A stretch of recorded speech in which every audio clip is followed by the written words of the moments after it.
हाय दोस्तों, welcome to another episode of four vlogs. This is me और host Nitin. तो कैसे हैं आप लोग? तो गाइस, दो गाड़ियां बैक टू बैक लॉन्च हो रही हैं। एक तो हार्ले डेविडसन ने हीरो मोटोकॉर्प के साथ अभी रिसेंटली एक गाड़ी लॉन्च की है, और अभी बजाज और ट्रायम्फ मिलके भी एक गाड़ी 400 सीसी सेगमेंट में लॉन्च करने वाले हैं। तो बहुत सारे भाइयों के कमेंट आ रहे थे कि कुछ इसके ऊपर बनाओ, कुछ इसके ऊपर बताओ कि क्या अभी रॉयल एनफील्ड लेना ठीक है या फिर ये नई गाड़ियों का वेट कर लें। तो गाइज आज इसके ऊपर करेंगे पूरी बात, लेकिन उससे पहले जिन्होंने भी अभी तक चैनल को सब्सक्राइब नहीं करा है, चैनल सब्सक्राइब कर लीजिए। वीडियो अच्छी लगे तो लाइक और शेयर जरूर कीजिएगा। तो आइए शुरू करते हैं।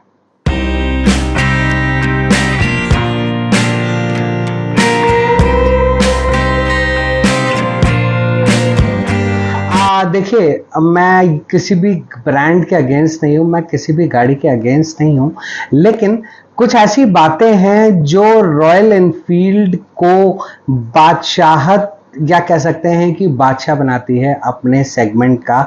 350 सीसी सेगमेंट से 650 सीसी सेगमेंट तक रॉयल एनफील्ड को ना कोई भी बाइक पकड़ पाई है और ना पकड़ पाएगी। जी हाँ, बिल्कुल सही सुना आपने, ना पकड़ पाई है और ना पकड़ पाएगी। तो आपको बहुत सिंपल 10 पॉइंटर्स में आपको बताता हूं ये बात कि अब मैंने ऐसा क्यों कहा। तो आपको अपने आप समझ में आ जाएगा कि इन 10 पॉइंट्स में कि why Royal Enfield is a better bet than both these two bikes या फिर other bikes in the same segment in the market today। तो गाइस, सबसे पहली बात आ जाती है ब्रांड वैल्यू की। सबसे पहली चीज जो रॉयल एनफील्ड लेने वाले बंदे के दिमाग में आती है वो है रॉयल एनफील्ड का ब्रांड।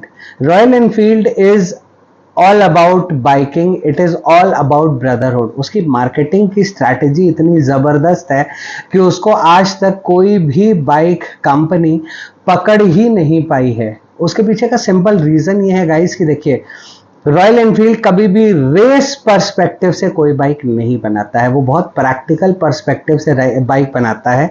इनफैक्ट मैं आपसे ये कह सकता हूं कि जो मेरी मीटियोर 350 है, अगर वो रेस लगाएगी बजाज की पल्सर 150 से भी, तो हो सकता है कि रेस में हार जाएगी।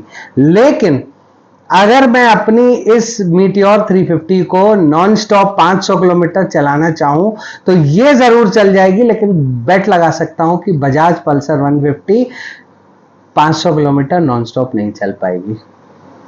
तो उसके पीछे का सिंपल रीजन है रॉयल एनफील्ड की टेक्नोलॉजी। रॉयल एनफील्ड कभी भी शॉर्ट स्ट्रोक इंजन की टेक्नोलॉजी पे काम ही नहीं करता है।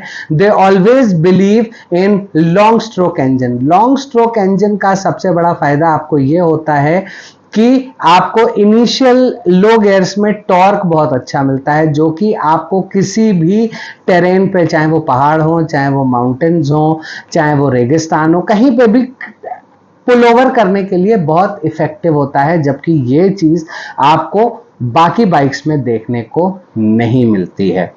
Number 2, emotional connect. Royal Enfield is a brand जो पिछले 120 साल से ज्यादा से प्रोडक्शन में है, और अगर आप देखें तो रॉयल एनफील्ड ने अपने किसी भी ब्रांड को अब तक बंद नहीं किया है, किसी भी मॉडल को। अगर मैं बात करूं कि आप कहते हो कि बहुत सारे मॉडल्स तो बंद हो गए, देखिए गवर्नमेंट रीजंस की वजह से यूनिट कंस्ट्रक्शन इंजन को वो डिसकंटिन्यू कर रहे हैं, बिल्कुल ठीक है, लेकिन यूनिट कंस्ट्रक्शन इंजन को डिसकंटिन्यू करने के बाद उसके पार्ट्स की अवेलेबिलिटी का इशू आज भी नहीं है। अगर आपके पास एवीएल इंजन है जो कि left side brake and right side gear होता था, अगर आपको उसके भी पार्ट्स चाहिए तो आज भी उनके पार्ट्स के ना तो प्रोडक्शन में कमी है और ना ही अवेलेबिलिटी में कमी है। जबकि अगर आप कोई लेटेस्ट बाइक भी लेते हैं और अगर वो बाइक बंद हो जाती है, जैसे हार्ले डेविडसन की बात कर लेते हैं, हार्ले डेविडसन इंडिया में बंद हो गई। आज की डेट में आप हार्ले डेविडसन की सर्विस कराना चाहें तो रेडिली जैसे आप रॉयल एनफील्ड की करा सकते हैं वैसे नहीं करा पाएंगे। पहले आपको पार्ट्स अरेंज करने पड़ेंगे, फिर आपको उसके बाद एक अपॉइंटमेंट लेना पड़ेगा, उसके बाद वो सारी चीजें होंगी और तब सर्विस होगी। जबकि ऐसा नहीं है। और प्लस रॉयल एनफील्ड एक ऐसा नाम बन चुका है आज कि हमारे फादर्स, ग्रैंडफादर्स इसको बोलते आ रहे हैं, गाड़ी तो बुलेट होती है। तो वो जो वर्ड बुलेट है ना, वो उसका एक इमोशनल कनेक्ट जो है ना हिंदुस्तान के साथ, वो इतना बड़ा है कि कोई और गाड़ी उसको कनेक्ट नहीं कर पाती। तीसरा सबसे बड़ा पॉइंट है, रॉयल एनफील्ड ने जो सबसे बढ़िया स्ट्रैटेजी यूज की है वो है widest service and dealer network. तो अगर मैं बात करूं, छोटे से छोटे शहर में 2-2 डीलर, 3-3 डीलर, 4-4 सर्विस सेंटर्स। अब मैं आपको दिल्ली एनसीआर की अगर सिर्फ बात करूं, अकेले दिल्ली एनसीआर में रॉयल एनफील्ड के 34 डीलरशिप्स एंड 34 सर्विस सेंटर्स। इसी गुड़गांव की बात करता हूं और छोटा कर देता हूं, गुड़गांव अकेले में रॉयल एनफील्ड के 5 डीलरशिप्स हैं, 5 सर्विस सेंटर हैं। जावा का बताऊं कितना है? 1। होंडा का बताऊं कितना है? 1। बजाज का बताऊं कितना है? 1। ये फर्क है रॉयल एनफील्ड की डीलरशिप नेटवर्क का। अब अगर आपके पास डीलरशिप्स ज्यादा हैं तो डेफिनेटली आपके पास सर्विस ज्यादा है, आपके पास बेटर अवेलेबिलिटी ऑफ स्पेयर्स है। अब चौथे पॉइंट पे आते हैं, स्पेयर्स की अवेलेबिलिटी की बात करते हैं। तो रॉयल एनफील्ड एक इलौती ऐसी गाड़ी है जिसके स्पेयर्स सबसे इजीली मार्केट में अवेलेबल हैं। आप 1970 मॉडल बुलेट के भी पार्ट्स आज भी खरीद सकते हैं और 2023 मॉडल गाड़ी के पार्ट्स भी आज भी ओपन मार्केट में खरीद सकते हैं। रॉयल एनफील्ड ने कभी भी अपने पार्ट्स को ओपन मार्केट चैनलाइज करने से मना नहीं किया है। यानी कि आप किसी भी डीलरशिप पे भी चले जाएं और आप वहां पे जाके पार्ट्स को खरीदना चाहते हैं तो डीलरशिप आपको मना नहीं करता है पार्ट्स का, यानी काउंटर सेल आपको पार्ट्स की मिलती है। लेकिन अगर इसी की जगह पे शायद आप केटीएम चले जाएंगे तो आपको परेशानी हो सकती है। एक आधे ब्रांड से नाम लेना अच्छा नहीं लगता है, लेकिन मैं सिर्फ आपको बताना चाह रहा हूं। पांचवा सबसे बड़ा पॉइंट जो बहुत बड़ा गेम चेंजर है वो ये है कि हो सकता है आपकी हाई टेक्नोलॉजी बाइक आपके घर के पास का कोई लोकल मैकेनिक फिक्स ना कर पाए, लेकिन रॉयल एनफील्ड के लिए आपको कोई ना कोई मैकेनिक अपने घर के आसपास 5 किलोमीटर के रेडियस में जरूर मिल जाएगा। तो हार्ले डेविडसन को खोल के ठीक करने वाला बंदा आपको डेफिनेटली मिलना बहुत मुश्किल होगा अगर आप किसी रिमोट लोकेशन में हैं, लेकिन रॉयल एनफील्ड का बंदा आपको रिपेयर करने के लिए लद्दाख जैसी रिमोट लोकेशन में भी मिल जाएगा। यानी कि अगर आप रॉयल एनफील्ड की कोई बाइक लेते हैं तो आपको स्पेयर्स की अवेलेबिलिटी के लिए कभी भी परेशान नहीं होना, लोकल मैकेनिक भी आपकी गाड़ी को फिक्स कर सकता है। छठा सबसे बड़ा पॉइंट है, रॉयल एनफील्ड इकलौती ऐसी बाइक है जिसमें आप कस्टमाइजेशन के नाम पे जो मर्जी चाहे कर सकते हैं। Yes, you heard me absolutely right. Royal Enfield इकलौती ऐसी बाइक है जो सबसे ज्यादा कस्टमाइज की जा सकती है। सीट लगा लीजिए, लाइट बदल लीजिए, सस्पेंशन बदल लीजिए, बाइक में टायर छोटे बड़े लगा लीजिए, बाइक में एग्जॉस्ट चेंज कर लीजिए, बाइक के हैंडल बार चेंज कर लीजिए, बाइक को क्रूजर को आप कैफे रेसर बना लीजिए। बहुत सारे कस्टमाइजेशन है। तो रॉयल एनफील्ड इकलौती ऐसी बाइक है जो सबसे ज्यादा कस्टमाइजेबल है। अगर आप बाकी और किसी बाइक में बात करेंगे छोटे मोटे कस्टमाइजेशन हो जाएंगे, इंडिकेटर लगा लो, लाइट चेंज कर लो, लेकिन इतने बड़े लेवल पे कस्टमाइजेशन ना आपको करने वाले मिलेंगे और ना ही आपको एक्चुअली अवेलेबल होंगे। बहुत सारे कस्टमाइजर्स हैं, आप लोग वीडियोस देखते हैं तो आई एम श्योर आप लोग समझदार हैं। Number 7, dependability. रॉयल एनफील्ड चलाने वाला जितने भी लोग हैं, आप सबको पता है कि बाइक अगर स्टार्ट है तो पहाड़ों में चले जाओ, चाहे रेगिस्तान में चले जाओ, चाहे पानी में घुस जाओ, जब तक एयर फिल्टर में पानी नहीं आ रहा तब तक बिंदास चलते रहो, कोई टेंशन वाली बात नहीं। तो ये है बात डिपेंडेबिलिटी की रॉयल एनफील्ड की। और इसका एक छोटा सा और एग्जांपल बताऊं, भारतीय सेना, नौसेना और वायुसेना, तीनों सेनाओं में रॉयल एनफील्ड पिछले 50 साल से ज्यादा से कार्यरत है। कहते हैं ना आर्मी की पुरानी बुलेट मिल जाए तो मजा आ जाएगा। तो गाइज इससे ज्यादा और डिपेंडेबिलिटी क्या लोगे कि आपकी देश की तीनों प्राइम फोर्सेस आज भी रॉयल एनफील्ड को पसंद करती है। और एक और मजेदार बात आपको बताऊं, शायद आपको हैरानी होगी कि जो इंडियन एयरफोर्स के पायलट्स हैं उनको किसी भी इंटरनेशनल बाइक से ज्यादा मजा आता है रॉयल एनफील्ड को अपने टारमैक पे दौड़ाने में। हम और आप वहां नहीं जा सकते, लेकिन सबसे ज्यादा जो आपको इंडियन एयरफोर्स के पायलट्स के पास पर्सनल बाइक्स मिलेंगी वो रॉयल एनफील्ड्स होती हैं। तो ये तो हो गई बात। अब आते हैं 8वीं पॉइंट पे आते हैं। 8वां पॉइंट है royal Enfield is a very very practical bike. When you talk about a practical bike, तो उन्होंने हर बाइक को हर सेगमेंट के लिए नहीं बनाया। जैसे कैफे रेसर मेरे लिए, मेरे जैसे बंदे के लिए बिल्कुल नहीं है, लेकिन क्रूजर मेरे जैसे बंदे के लिए बहुत प्रैक्टिकल बाइक है। मैं कहीं भी उसमें बैठ के 200, 400, 500, 600, 1000 जहां मर्जी जाऊं वहां चला जाऊं। सिमिलरली रॉयल एनफील्ड ने हर एक तरीके के बंदे के लिए जो बाइक बनाई है वो बहुत प्रैक्टिकल बनाई है। जैसे रूरल एरियाज में लोग क्लासिक और स्टैंडर्ड को बहुत ज्यादा पसंद करते हैं, यंगस्टर्स जीटी और इंटरसेप्टर को बहुत पसंद करते हैं। उसी तरीके से जो थोड़े से मैच्योर्ड राइडर्स हैं वो सुपर मीटियोर को बहुत ज्यादा प्रेफर कर रहे हैं। उसी तरीके से जो बंदे पहाड़ों में बहुत ज्यादा घूमने टहलने में इंटरेस्टेड हैं वो हिमालयन को बहुत ज्यादा पसंद करते हैं, हिमालयन को, स्क्रैम को।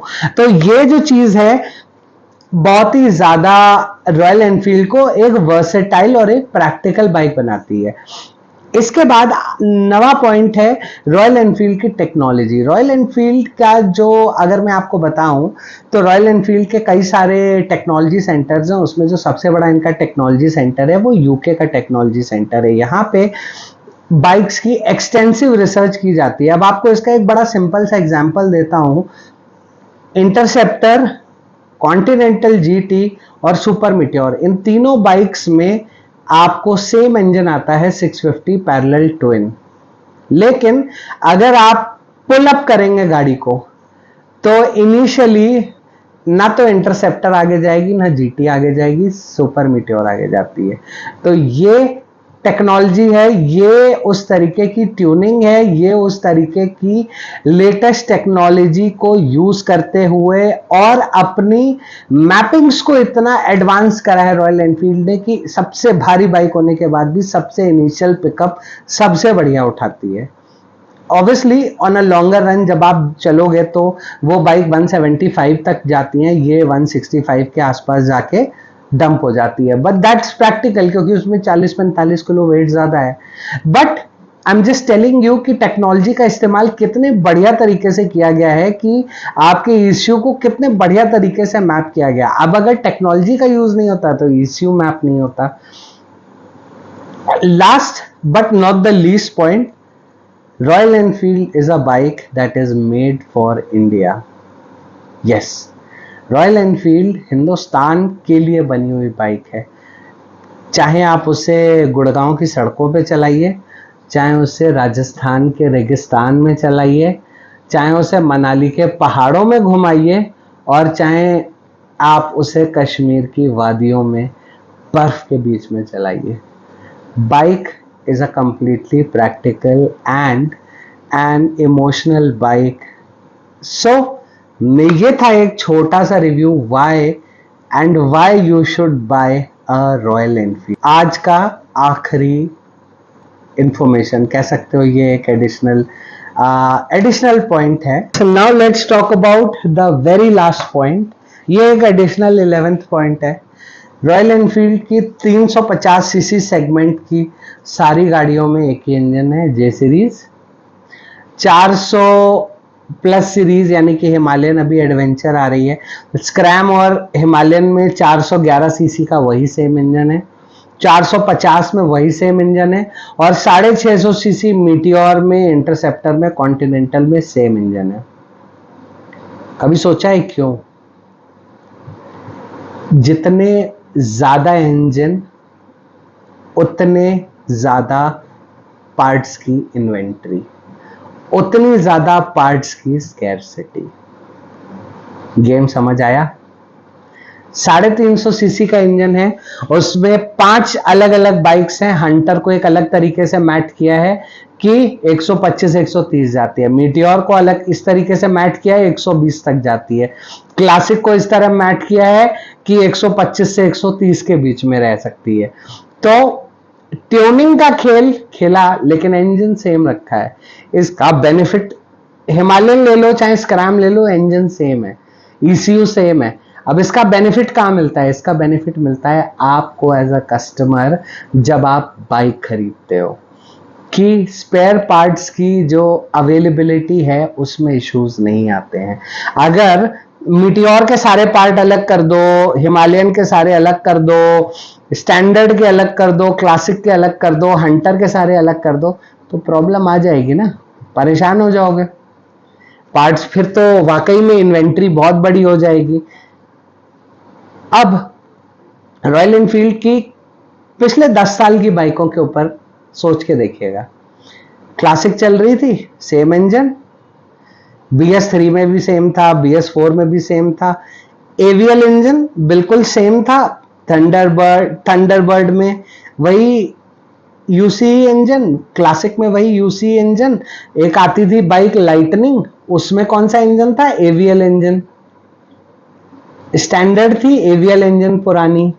तो जब इन सब गाड़ियों में एक तरीके का इंजन डाले तो उसका सबसे बड़ा बेनिफिट कस्टमर को मिला कि पार्ट्स की स्कैरसिटी कभी नहीं हुई।